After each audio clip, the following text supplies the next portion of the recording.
agak sedikit problem dengan presentasinya.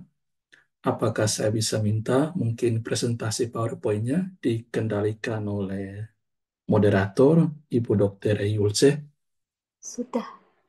Oh, oke, terima kasih. Oke. Oh ya, sudah di sini. Baik Bapak Ibu, Suster, Bapak Ibu, Saudari dan Saudara sekalian, salam jumpa lagi. Selamat malam, selamat sore dari Slovakia, Eropa Timur. Renungan kita pada sore malam hari ini antara Menara Babel dan kisah Pentakosta. Ini sebagai sebuah refleksi komparatif. Dalam pemikiran saya, kenapa tema ini? Karena bahasan memainkan peran yang sangat-sangat penting, entah di kisah Menara Babel ataupun kisah Pentakosta. Jadi, supaya refleksi kita tidak lebar atau bisa terkonsentrasi, maka di awal renungan ini saya ajukan sebagai fokus refleksi, sebagai bingkai refleksi kita pada sore dan malam hari ini, apa sifat dan model dari setiap tutur bahasa harian saya secara pribadi. Apakah bahasa saya itu sebagai tulah atau berkat? Apakah bahasan komunikasi harian saya dengan orang lain menimbulkan perpecahan atau menarik orang untuk bisa bersatu satu dengan yang lain? Bapak, Ibu, Saudari dan Saudara sekalian, suster yang terkasih, mari kita awali ini dengan Menara Babel. Siapa yang menyangka bahwa di suatu masa semua orang berbicara dalam bahasa yang satu dan sama? Tesis ini begitu fenomenal dan menyejarah, setidaknya dalam rekam Alkitabiah dunia orang Kristen.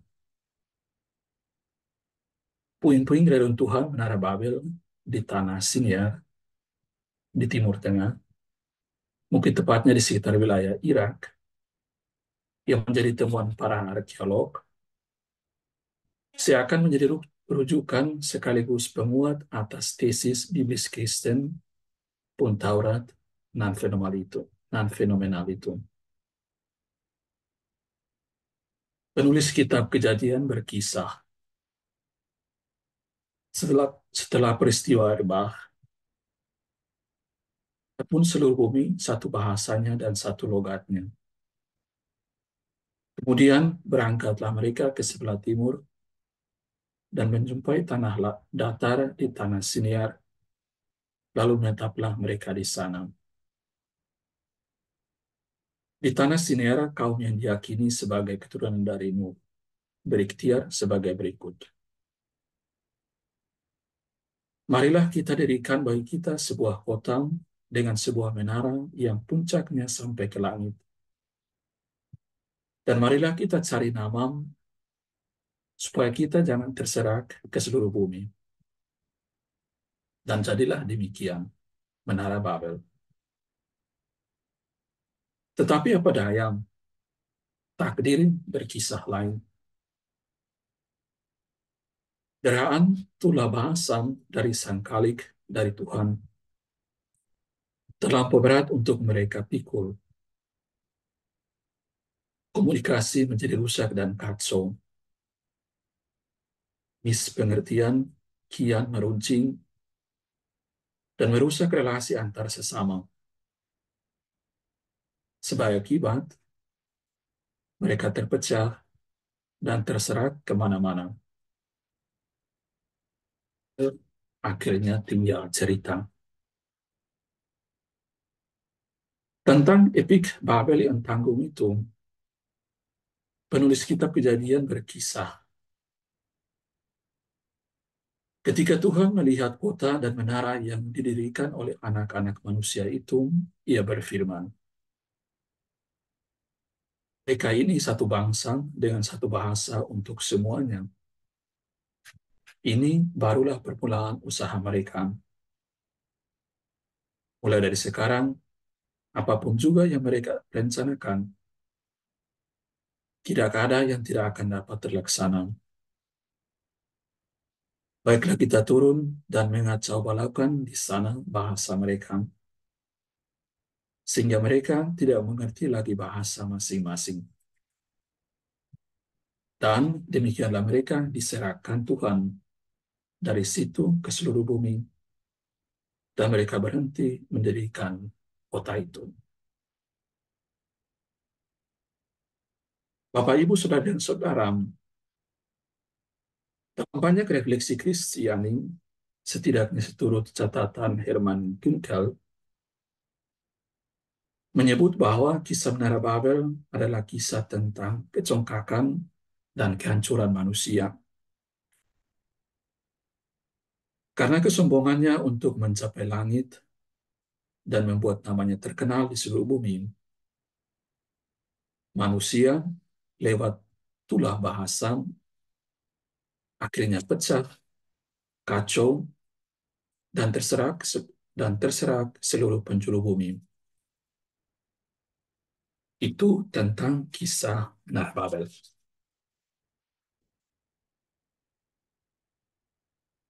Mari kita lihat kisah Pentakosta.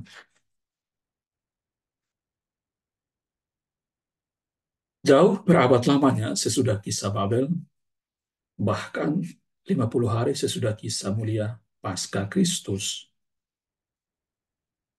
Di sini di Yerusalem, di Senakel, di Gunung Sion, tempat yang dipercaya juga sebagai lokus peristiwa perjamuan malam terakhir, terjadi peristiwa yang tak kalah menakjubkan atas para rasul. Peristiwa Pentakosta.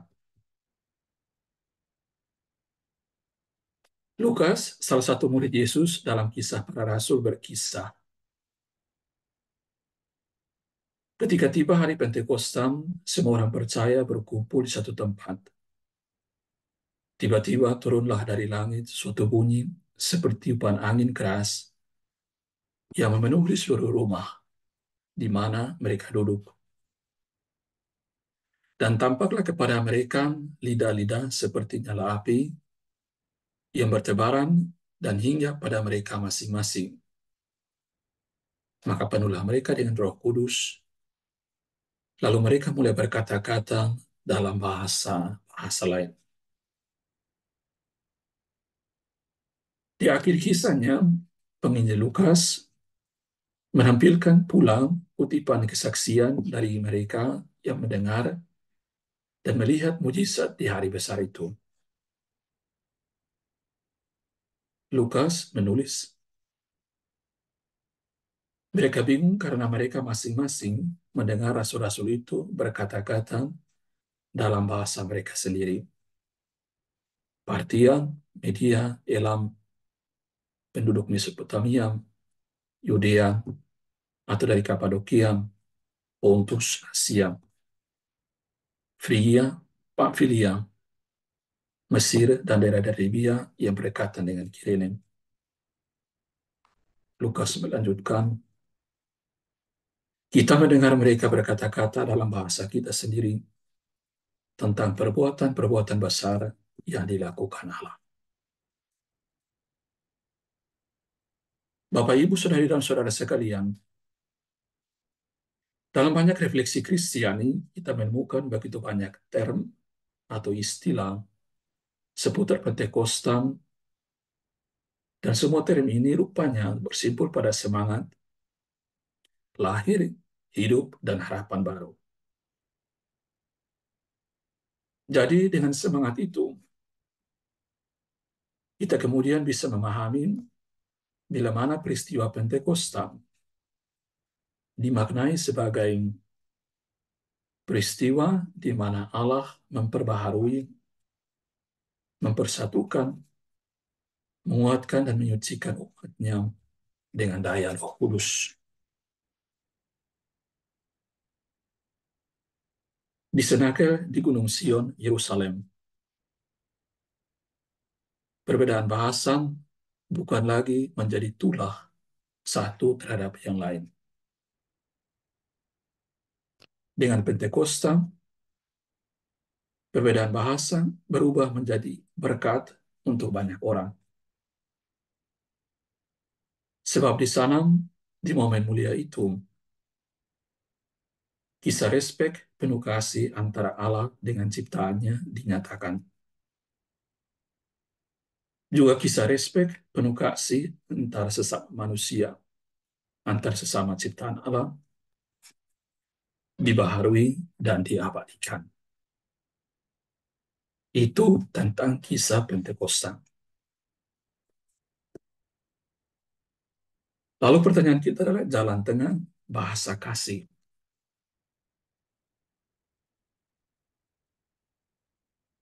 Seorang penyair sufi, sebut saja Rumi, sebagaimana dikutip oleh Marshall Rosenberg dalam tulisannya tentang komunikasi tanpa kekerasan, menulis bagi ini bahasa Slovakia yang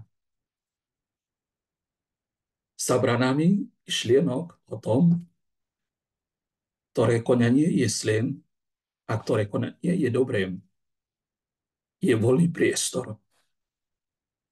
Tam sa stretneme. Terjemahannya,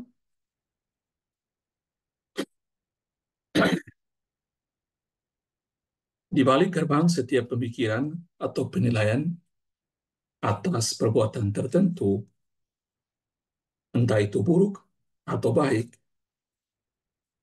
selalu terdapat ruang kosong. Di sana kita semua bisa bertemu. Lantas, apa hubungan antara Menara Babel dan kisah Pentekostam dengan tawaran jalan tengah dalam ini bahasa kasih? Bapak, Ibu, Saudari dan saudara sekalian,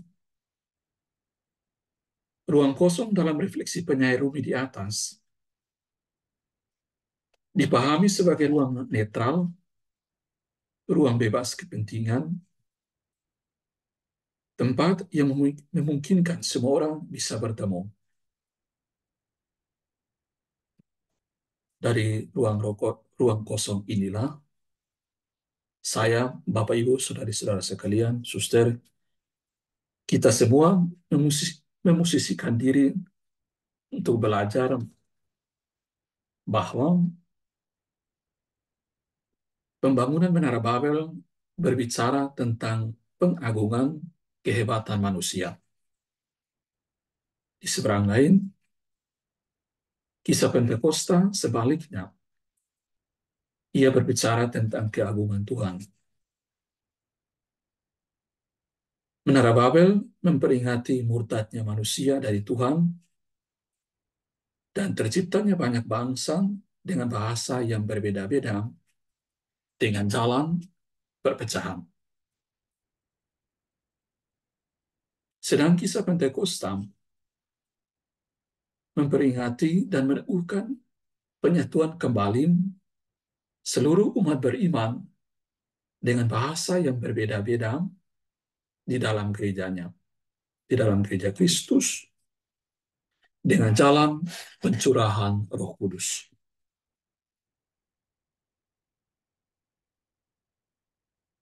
Setelah kita melihat, mendengar, dan merenungkan kisah Babel dan kisah Pentakosta, lantas pertanyaan kita adalah, apa sifat dan model dari setiap tutur kata atau bahasa keseharian saya? Saya sebagai pribadi. Saya sedang tidak menilai bahasa orang lain, tapi saya melihat bahasa saya sendiri. Apakah bahasa saya cenderung dilihat dan dirasa sebagai tulah atau sebagai berkat? Bahasa saya, komunikasi saya menghasilkan perpecahan satu dengan yang lain, atau menarik, menyatukan, membentuk persatuan satu dengan yang lain. Apa pilihan saya?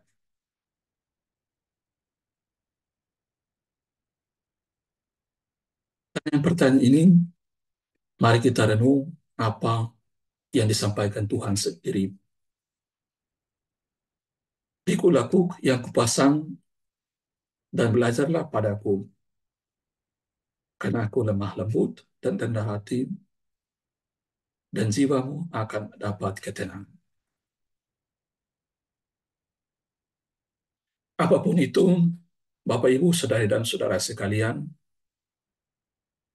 dari ruang kosong ini pula, kita sebagai umat Kristiani patut mengingat kembali tentang bahasa kasih yang diajarkan oleh Sang Guru, Yesus Kristus. Tuhan berfirman, Aku memberikan perintah baru kepada kamu, yaitu supaya kamu saling mengasihi, sama seperti aku telah mengasihi kamu. Demikian pula kamu harus saling mengasihi. Dengan demikian, semua orang akan tahu bahwa kamu adalah murid-muridku, yaitu jikalau kamu saling mengasihi. Yang bahasa kasih adalah hukum tertinggi dalam kamus hidup orang Kristen. Ia menjadi semacam prinsip dalam tengah yang paling ideal. Mengapa? Sebab bahasa kasih mudah dipahami dan diterima semua orang. Rasul Paulus menulis, demikianlah tinggal ketiga hal ini, yaitu iman, pengharapan, dan kasih. Dan yang paling besar di antaranya ialah kasih.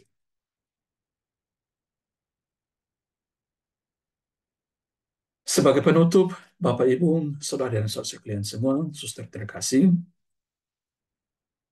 saya mengutip lagi dari Marshall Rosenberg, kebetulan buku yang baru saya habis baca. Jadi Marshall dalam suatu kesempatan seminarnya tentang komunikasi tanpa kekerasan, menulis begini. Keď si nesme vedomi svojej zodpovednosti za to, ako správame, myslíme, cítime, sme nebezpeční. Terjemahan bebasnya mungkin kira-kira seperti ini. Abai atas sikap sadar dan bertanggung jawab dalam setiap tindakan, pikiran, perasaan, dan saya tambahkan juga dalam perkataan, sesungguhnya adalah perbuatan yang tidak dapat dibenarkan, alias jahat.